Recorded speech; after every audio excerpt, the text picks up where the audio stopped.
Hi everybody, it's Martyn Flicking Feathers again today, and I'm tying a nice wee bonefish fly for you. This is the simple shrimp. That's what I call it. I found it online years ago. I don't remember the website, but so I can't tell you, I can't credit it unfortunately, but it's a very, very effective fly for bones. I'm sure it works for other species as well. Well worth sticking one or two in your triggerfish box, I would think, if you fish for triggerfish. As always, I'll stick a materials list in the description, along with a link to the Patreon page for anybody who would like to be eligible for the giveaways and get access to the members only content. Sign up there. So the first thing I'm doing, I've got my hook and my vise and I've run on a base of tan thread. It's just danvels. I'm going to take a wee pinch of marabou.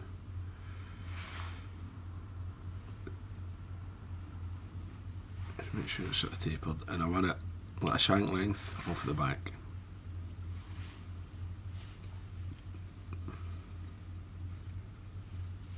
And I'm taking it, I'm tying it so it's slightly, it's going slightly round the bend. From away my waist.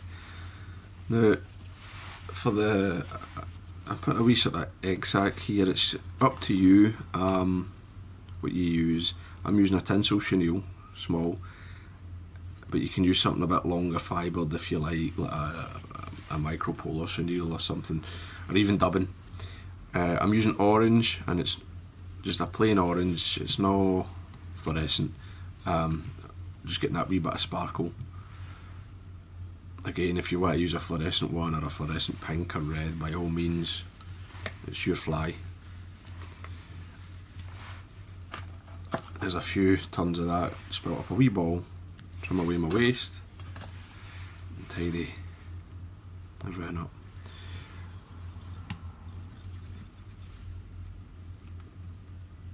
Now at this stage I'm going to tie in a hackle, but you could if you want add some crystal flash over the back here for antenna or something, but it's up to you.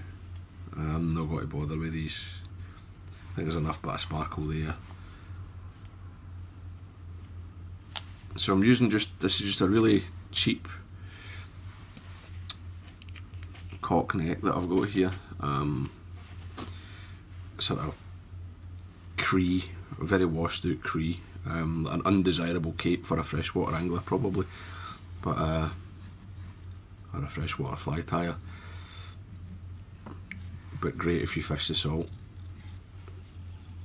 So I've just tied that in, good side towards myself, and I'm just going to wind it around. Don't mind if it turns, just a turn in front of the other. They don't need to be like super tight together, because you're going to tie back over it. And I don't know how many, 3, 4, it depends on the quality of the hackle really. That looks okay to me. Tie that in.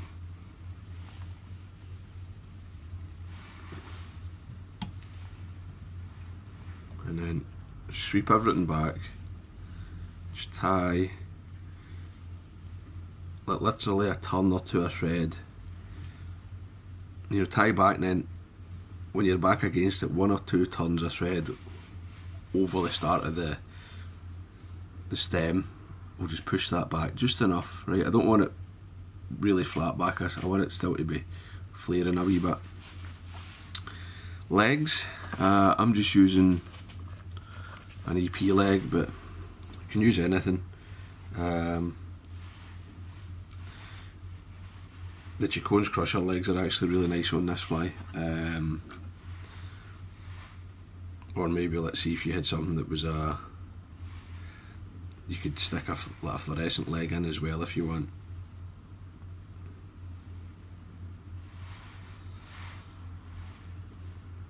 So these legs have got each strand's got a sort of tan tip, and the rest of the legs like a clear sand.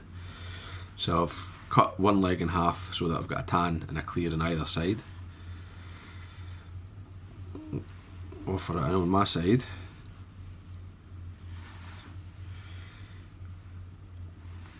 Take it over, tie it in on the far side. That way you've got a pair of legs on each side.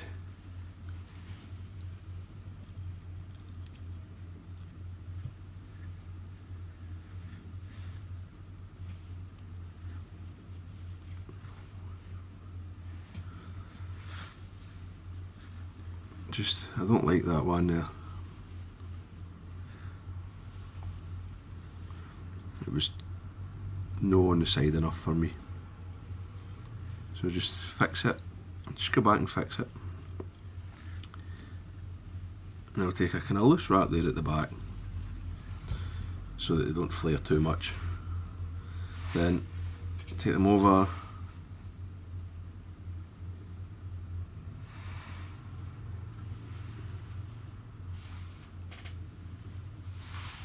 Split it, cut them the length of the hook. That's plenty. I don't want great big long legs. That's more than enough. Nice and short so it won't tangle. Just tidy everything up. Get a nice wee spot for my bead chain eye. I'm using a medium bead chain on these, but as always, the weight's up to you depending on where you're fishing.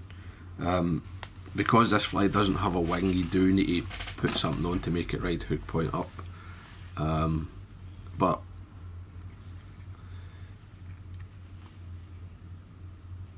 it can be, you can go as light as you can get away with, or something a bit heavier, like this, or even a small lead dumbbell or a small tungsten dumbbell. So I figure 8 at the eye on it, and I'm running my thread along the shank and back. Right, because the eye's lifted, it shouldn't be that likely to twist anyway because it's on this hump of material, but I like to take those extra anchoring wraps down the shank and back up and really make sure it's locked in place, because I'm not going to use any super glue because I don't want it to touch the rubber leg. Now, to finish the body, I'm just going to use some. This is craft fur that I've chopped up.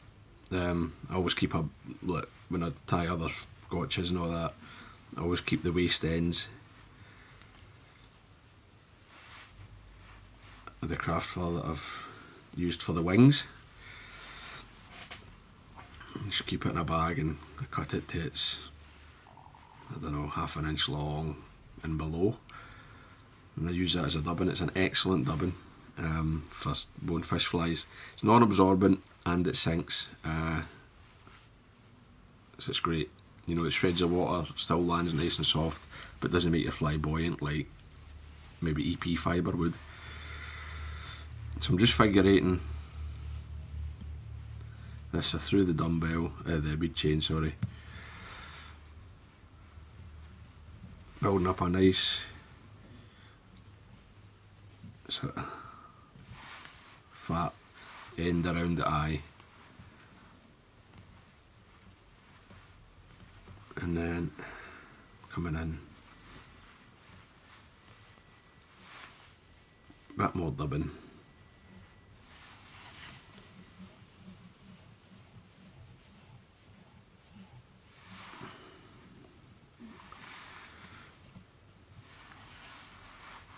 Just a wee touch more.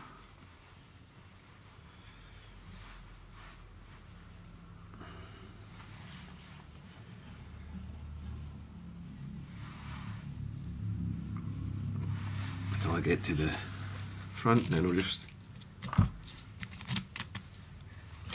hit it with some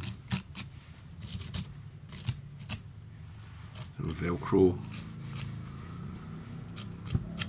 shag out some of these longer fibres, and then I like to trim the underside. This just helps make sure that it definitely rides the correct way up. This shaggy bit in the top and the flat bit in the bottom, this all helps with the hydrodynamics. So that even if it's weighted lightly, I mean, this bead chain is probably the minimum that would flip this hook. So this just helps that wee bit extra, just to make sure. Obviously you can dub it a bit heavier and shag it out a bit more if you really want to. The last thing I'm putting on this is a weed guard. I always stick a weed guard on my flies.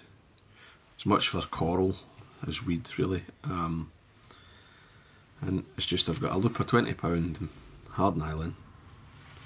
Okay.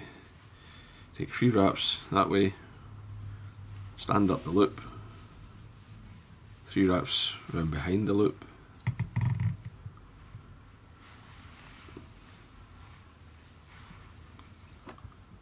few wraps around the hook just to lock it, and then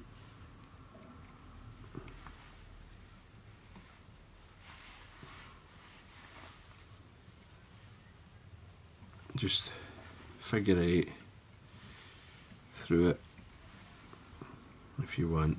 You don't really need to do this, but it sort of locks it in position a bit better. Keeps them slightly separate, and then I'm going to come in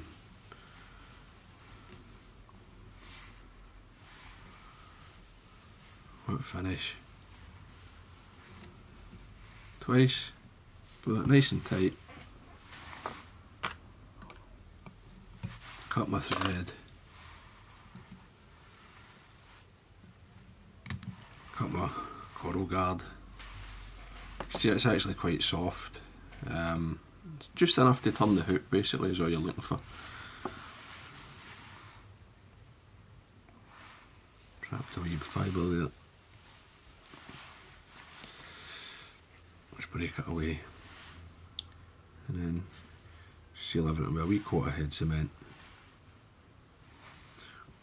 One coat's plenty on a fly like this. It's not as if you're using the nose as a feature. So there you go, a simple shrimp, absolutely deadly little bonefish fly. I mean, as I say, I've caught fish in various places with it. I've caught other species as well, non-bonefish, from Mexico to Japan to the Maldives, Hawaii, so well worth a place in anybody's box, I think. So I hope that was useful, hope you enjoyed it. If it was, please give me a thumbs up below and subscribe to the channel. Take lens guys, bye.